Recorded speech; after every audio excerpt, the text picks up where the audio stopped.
Hi friends, welcome back to my channel. ఈరోజు మన ఛానల్లో చేయబోయే రెసిపీ చిన్న చేపలతో పులుసు అయితే చేయబోతున్నానండి. వీటిని చందమామ చేపలు అని అంటారు. వీటితో ఒకసారి నేను చెప్పే విధంగా ఇలా ఒకసారి పులుసు అయితే ట్రై చేసి చూడండి. చాలా బాగుంటుందండి టేస్టీగా. ఈ చేపలు వచ్చేసి ఒక 1/2 kg అయితే ఉంటాయండి. వీటిని ముందుగా మనం వండబోయే ముందు నీట్గా ఉప్పు పసుపు వేసి అయితే ఫ్రెష్గా వాష్ చేసుకొని పక్కకు పెట్టేసుకోండి. దీంట్లోకి మనం మసాలా అయితే ప్రిపేర్ చేసుకుందాం. స్టవ్ ఆన్ చేసుకొని ఇందులో కొంచెం ఆయిల్ వేసి 1 స్పూన్ ధనియాలు, 1 స్పూన్ జీలకర్ర, 5-6 వెల్లుల్లిపాయలు, 2 ఆనియన్స్ సన్నగా కట్ చేసుకొని ఇందులో వేసుకోండి. వేసి ఇవి ఒక 2 మినిట్స్ వరకు వేయించుకోండి. వేయించుకొని ఇవన్నీ ఒక మిక్సీ జార్లో వేసుకోండి. ఒక మిక్సీ జార్లో వేసుకొని ఇందులో ఒక 1/2 స్పూన్ మెంతిపిండి వేయండి. 1/2 స్పూన్ మెంతిపిండి వేసి ఇందులో 5-6 లవంగాలు, 5-6 మిరియాలు, కొంచెం షాజీరా, 2 చెక్క ఇవన్నీ వేసుకోండి. ఇవన్నీ వేసుకొని మెత్తగా గ్రైండ్ చేసుకోండి. గ్రైండ్ చేసుకొని పక్కకు పెట్టేసుకోండి. నీట్గా వాష్ చేసి పెట్టుకున్న ఈ చేపల్లో ఒక 3 స్పూన్స్ కారం వేయండి. 1 స్పూన్ సాల్ట్ వేయండి. అలాగే మనం ముందుగా గ్రైండ్ చేసి పెట్టుకున్న మసాలా ఇందులో వేయండి. నెక్స్ట్ కొంచెం ఇందులో కొత్తిమీర వేసుకోండి.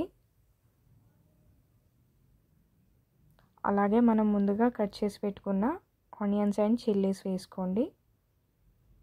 అలాగే 1/2 స్పూన్ పసుపు వేసుకోండి. వేసి మొత్తం మిక్స్ చేసుకోండి. లాస్ట్లో ఒక 2 స్పూన్స్ ఆయిల్ వేసుకొని మిక్స్ చేసుకొని పక్కకు పెట్టేసుకోండి. నెక్స్ట్ స్టవ్ ఆన్ చేసుకొని ఒక కడాయి పెట్టేసుకొని ఇందులో 1/2 కప్ ఆయిల్ వేసుకోండి. ఆయిల్ హీట్ అయ్యాక ఇందులో ఆనియన్స్ అండ్ చిల్లీస్ వేసుకోండి. నెక్స్ట్ కొంచెం కరివేపాకు, కొన్ని వెల్లుల్లిపాయలు చిన్నగా కట్ చేసుకొని వేసుకోండి. అలాగే ఒక 1/2 స్పూన్ పసుపు వేయండి. వేసి ఇవన్నీ వేగేంత వరకు ఒక 5 మినిట్స్ వేయించుకోండి. వేయించుకొని మనం ముందుగా కలిపి పెట్టుకున్న చేపలను అయితే ఇందులో వేసుకోండి. కొంచెం కొంచెంగా ఇలా మొత్తం చేపల్ని వేసి మొత్తం కలిసేలాగా ఒక 2 మినిట్స్ వరకు అయితే లో ఫ్లేమ్ మీద మిక్స్ చేసుకోండి. మిక్స్ చేసుకొని మనం ముందుగా రెడీ చేసి పెట్టుకున్న చింతపండు రసం అయితే ఇందులో వేసుకోండి. ఈ చేపలన్నీ మొత్తం మునిగేలాగా చింతపండు రసం వేసుకోండి. వేసుకొని ఇందులో కొంచెం కరివేపాకు వేసుకోండి. ఒక 4-5 రెమ్మలు కరివేపాకు వేసుకొని ఒక 1/2 స్పూన్ మెంతిపిండి వేసుకోండి. మెంతిపిండి వేసుకొని ఒక 20 మినిట్స్ వరకు అయితే బాయిల్ చేసుకోండి. ఒక 20 మినిట్స్ తర్వాత చూడండి ఇలా ఆయిల్ అయితే సపరేట్ అయిపోయి ఉంటుంది. చూడండి ఇలా ఆయిల్ సపరేట్ అయిపోయి ఈ కన్సిస్టెన్సీలో ఉన్నప్పుడే స్టవ్ అయితే టర్న్ ఆఫ్ చేసుకోండి. టర్న్ ఆఫ్ చేసుకొని ఇందులో కొంచెం కొత్తిమీర, ధనియా పౌడర్ చల్లుకొని కిందికి దించేసుకోండి.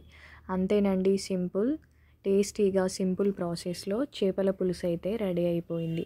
నేను చేసిన ఈ రెసిపీ మీకు నచ్చితే లైక్ అండ్ షేర్ చేయండి. మరిన్ని ఇంట్రెస్టింగ్ రెసిపీస్ కోసం నా ఛానల్ని అయితే సబ్స్క్రైబ్ చేసుకోండి. Thanks for watching.